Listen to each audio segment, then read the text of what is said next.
اعوذ باللہ من الشیطان الرجیم، بسم اللہ الرحمن الرحیم۔ ہمارے آج کے ولاگ کا عنوان ہے کہ ایران اسرائیل جھڑپوں کے درمیان اسرائیل کے اہداف۔ وہ اہداف کئی ہیں مگر ہم سب اہداف کو یکدم بیان نہیں کر سکتے، مگر دو اہداف جو بنیادی ہیں میں اس کا ذکر کروں گا، اس کے بعد دیگر ولاگز میں ان دیگر پہلوؤں کا ذکر ہوگا۔ پہلا یہ ہے کہ اسرائیل چاہتا ہے رجیم کی تبدیلی، اور دوسرا مقصد یہ ہے کہ رجیم کی تبدیلی کے ساتھ ایران کی وہ قوت، وہ طاقت، وہ ترقی جو اس دوران کی گئی ہے وہ بھی ختم کر دی جائے۔ اور اس کا مقصود یہ ہے کہ جب دوسرا اپنی کٹ پتلی حکومت لائی جائے، جس کے لیے انہوں نے شاہ کا انتخاب کر رکھا ہے، شاہ کے بیٹے کو لانے کا، کہ وہ ان کا دست نگر رہے اور انہی کی طرف دیکھے اپنی ترقیاتی کاموں میں اپنی طاقت کے لیے۔ اور یہ پہلو جو ہے یہ نیا نہیں ہے۔ اگر ہم شاہ کا زمانہ دیکھیں یا خاص طور پر ڈاکٹر مصدق کا زمانہ، تو ڈاکٹر مصدق نے جب آئل ریفائنری جو تھی برٹش کے ساتھ جوائنٹ تھی، تو جب انہوں نے اسے نیشنلائز کیا تو برٹش گورنمنٹ اس کے خلاف ہو گئی، امریکہ بھی خلاف ہو گیا اور اسرائیل بھی۔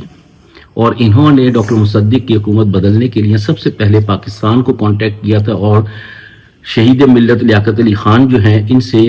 کہا کہ آپ ہماری ایران میں حکومت کی تبدیلی کے لیے مدد کریں۔ انہوں نے صاف انکار کر دیا تھا، اور دیگر انہوں نے چاہا تھا کہ ہمیں اڈے دیے جائیں، وہ بھی انہوں نے صاف انکار کر دیا تھا۔ اور وہ پالیسی جو بعد میں جنرل ایوب خان نے بیان کی تھی کہ فرینڈز ناٹ ماسٹر، کہ لیاقت علی خان نے اس کی بنیاد رکھی تھی، قائد اعظم علی رحمٰن نے رکھی تھی کہ امریکہ ہمارا دوست ہو سکتا ہے، ہمارا حاکم نہیں۔ مگر قصہ مختصر، ڈاکٹر مصدق کے معاملے میں پاکستان نے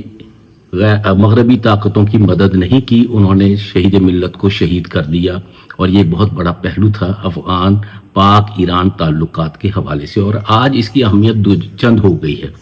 پھر اس کے بعد شاہ کو جب لائے تو شاہ جو تھا وہ ایک طاقتور خطے کا تھانے دار تھا۔ اس خطے میں فقط دو طاقتیں رہ گئی تھیں، پاکستان جو تھا ایک سقوط ڈھاکہ کی وجہ سے بہت کمزور ہو چکا تھا، بھارت تھا یا شاہ تھا۔ شاہ کا اثر جو تھا وہ مڈل ایسٹ میں زیادہ تھا، اور پاکستان کے حوالے سے تو شاہ کا بیان بڑا عام تھا کہ اگر اب پاکستان کے ٹکڑے ہوئے سقوط مشرقی پاکستان کے دو لخت ہونے کی طرح کے، تو میں بلوچستان کے وہ علاقے جو اسٹریٹجک سگنیفیکنس کے ہیں ان پہ قبضہ کر لوں گا۔ یہ اپنی جگہ بات، مگر یہ ہے کہ شاہ کے زمانے میں ایران ایک فوجی قوت بھی تھا، ایک ترقیاتی کاموں کے حوالے سے بھی ایک اپنی شناخت رکھتا تھا، اور اس کا ثانی کوئی نہیں تھا۔ مگر شاہ نے بہت ساری چیزوں میں کمپرومائز کیا تھا مڈل ایسٹ کے حوالے سے، اور امریکہ، اسرائیل اور یورپ کی طاقتوں کا ہم نوا نہیں بنے تھے، لہٰذا ان کو تبدیل کر کے ایک ایسا آدمی لائے جو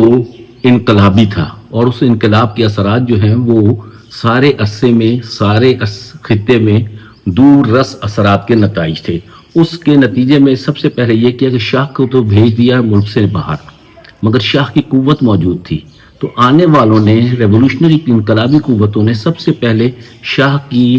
فوجی قوت کو ختم کیا کہ فلاں جرنیل کو مارو، فلاں کو مارو، فلاں کو مارو۔ القصہ شاہ کی ساری ترقی زیر کر دی گئی۔ اب جب ان کو لایا گیا اور آج ان کی اہمیت وہ نہیں رہی، اور اب کیونکہ سی پیک کی وجہ سے خطے میں ایک تجارتی تحریک کا آغاز ہو چکا ہے، جس میں سافٹ ورژن چاہیے، ٹیرورزم کا یا اس قسم کا نہیں چاہیے۔ ہارڈ ورژن اور چیز ہے، ہارڈ ورژن ایک مضبوط ریاست کا تصور ہے، یہ ٹیرورسٹ ریاست نہیں ہے، جیسے کہ پاکستان نے جو ہارڈ ورژن لیا ہے ہارڈ اسٹیٹ کا۔ تو اب وہ چاہتے ہیں کہ شاہ یہ موجودہ حکومت تبدیل ہو، مگر اس کے ساتھ ایران نے جو اس عرصے میں ترقی کی ہے وہ بھی ختم کر دی جائے۔ ورنہ ایک سادہ سا سوال ہے کہ اگر ایران کی ساری قیادت ایک حلے میں ختم کی جا سکتی ہے تو خامنائی کو ختم کرنے میں کتنی دیر لگتی ہے؟ جبکہ ایران جو خبریں آ رہی ہیں غداروں سے بھرا پڑا ہے، اور ان کا کوئی آدمی بھی ایسا نہیں ہے کہ اٹ پٹوں تے غدار نکلتے ہیں۔ تو اس میں ان کو زندہ رکھنا کیوں ضروری ہے؟ وہ یہ کہ ان کے حوالے سے جو حملے ہوتے ہیں